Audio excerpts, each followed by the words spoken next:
அதாவது அதாவது நம்ம சண்டை போடணும். சண்டை போடுறதுக்கு என்ன தேவை? ஒரு கோபம் இருக்குல்ல. எங்கடா இப்போ முன்னாடி சண்டை போடணுன்னா, எங்கடா வம்பு இழுக்கலாம்? யார்கிட்ட சண்டை போடலாம்?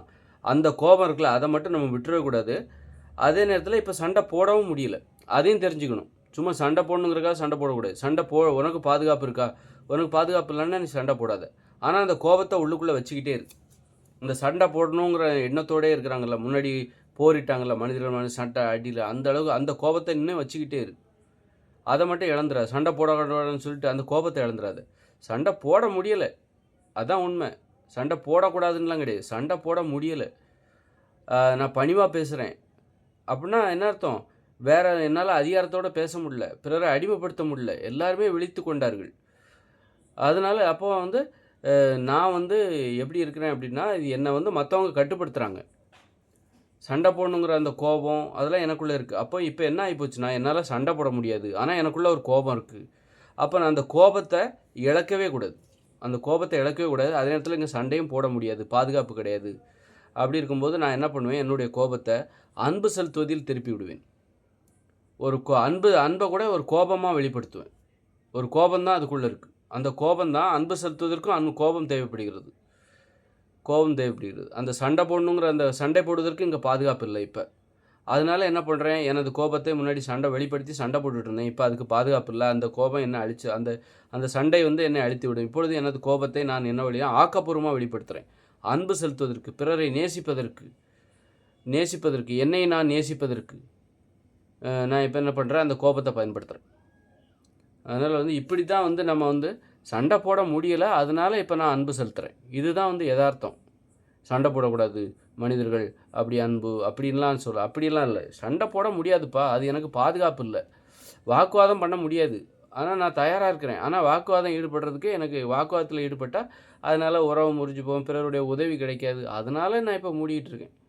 மற்றபடி வாக்குவாதம் பண்ணுறதுக்கோ, வாக்குவாதங்கிறதும் ஒரு வார்த்தை வன்முறை தான் அப்படின்னா, அப்போ அதுக்கெல்லாம் கூட ஆர்வமாக தான் இருக்கேன். சண்டை போடுறதுக்கும் ஆர்வமாக தான் இருக்கேன். ஆனால் அதுக்காக இப்போ நம்ம அதை வந்து வெளிப்படுத்துகிற வழி இல்லை. இப்போ வேறு வழிகள் எனக்கு தெரிஞ்சிருச்சு. எனது கோபத்தை வெளிப்படுத்துவதற்கு வேறு வழிகள் தெரிந்து விட்டது. ஆக்கப்பூர்வமான வழிகள் தெரிந்து விட்டது. அதனால் அதில் இப்போ கவனம் செலுத்துகிறேன். அந்த வழியில் எனது கோபத்தை நான் வெளிப்படுத்துகிறேன். பிறரை நேசிக்கிறேன், பிறரிடம் அன்பாக இருக்கிறேன், மரியாதையாக பேசுகிறேன். மரியாதையாக பேசுகிறதும் ஒரு கோபம் தான். நான் யாருன்னு நிரூபிக்கிறேன் பாரு அப்படின்னு சொல்லிட்டு பிறரிடம் பணிவாக நடந்து கொள்கிறேன், பெரியவர்களிடம் பணிவாக நடந்து கொள்கிறேன், ஒழுக்கமாக இருக்கேன், சுத்தமாக வச்சுருக்கேன், உடம்பை ஆரோக்கியமாக வச்சுருக்கேன். இது எல்லாமே கோபம்தான். என்னுடைய கோபம் இப்பொழுது ஆக்கப்பூர்வமான வழியில் பயணிக்கிறது, நேர்மையாக இருக்கிறது. இது எல்லாமே கோபம்தான். அந்த கோபம் இருக்குல்ல, சண்டை போடுற கோபம் இருக்குல்ல, அந்த கோபத்தை தான் இப்படி திருப்பி விடுறோம். அதனால் கோபத்தை இழந்துடக்கூடாது. சண்டை போடக்கூடாதுன்னு சொல்லிட்டு கோபத்தை இழந்துடாதீங்க. கோபத்தை நம்ம வேறு வழியில் திருப்பி விட்டுட்டோம். அதை இப்போ திருப்பி விட்டு புதிய வழிகளை கற்றுக்கிட்டே போகும்போது இந்த சண்டை போடுகிற அந்த பழைய நடைமுறை இருக்குல்ல, அதை நம்ம மறந்துடுறோம். இப்போ அதை நினச்சி அதுக்கு வாய்ப்பு, அதை இனிமேல் வந்து வெளிப்படுத்துறதுக்கு வாய்ப்பே கிடையாது. இப்போ எல்லாருமே மறந்துட்டாங்க அப்படிங்கிற ஒரு சூழல் எதிர்காலத்தில் வந்துடும். சண்டை போடுகிற வழக்கத்தையே மறந்துட்டாங்கப்பா. அதாவது பிறரை அழிக்கின்ற, அவமானப்படுத்துகின்ற அந்த மாதிரியான சண்டைகள் அதையே மறந்துட்டாங்க. இப்போ புதிதாக உரிமையோடு சண்டை போடுவதற்கு கற்றுக்கொண்டார்கள்.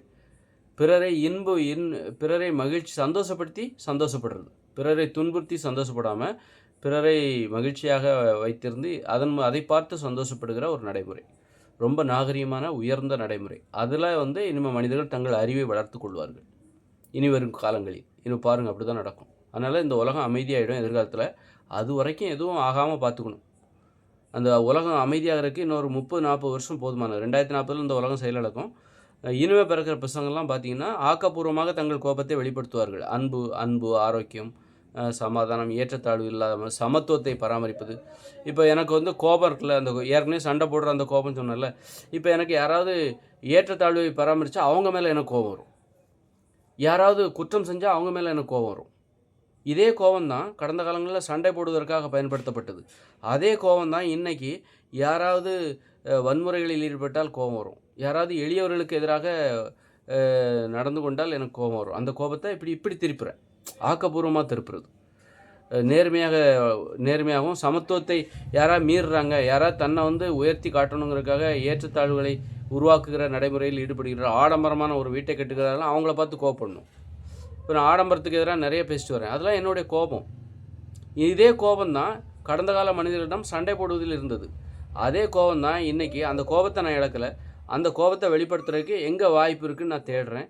அப்போ எங்கேயா குற்றம் நடந்தாலோ, இங்கே ஏதாவது அநீதிகள் நடந்தாலோ அதற்கு எதிராக எனது குரலை உயர்த்தி எனது கோபத்தை வெளிப்படுத்துகிறேன். எனது கோபத்திற்கு மரியாதையை பெற்றுத் தருகிறேன்.